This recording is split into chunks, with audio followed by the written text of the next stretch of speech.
I el mango, per obrir-lo, farem un tallet aquí a la part del pessó, no a la part de la flor, sinó a la part del pessó, petitet, per a recolzar la fruita, per a poder-la obrir. I el mango té una forma que no és rodó, és el·líptica. Doncs aleshores el pessó té aquesta forma el·líptica també.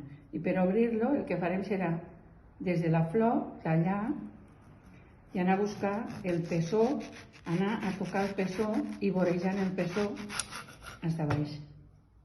El pessó el vegem aquí. I de l'altra banda fem el mateix. Comencem aquí i anem vorejant el pessó fins a baix. I una vegada ja tenim el mango, els dos trossos, tenim el tros que està el pessó, pelem la miqueta de pelleta aquesta, així,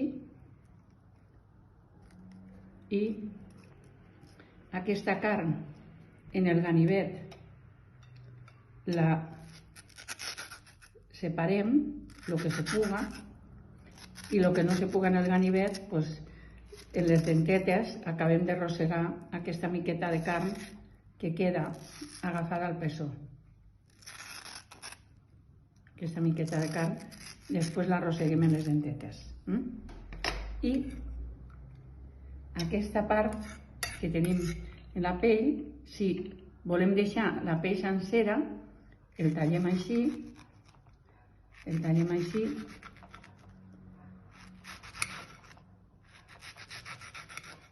i fem aquests quartos i el tenim obert i anem agafant trosset a trosset i repelant en les dents.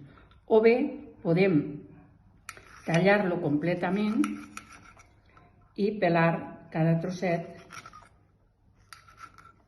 així que se pela molt fàcilment.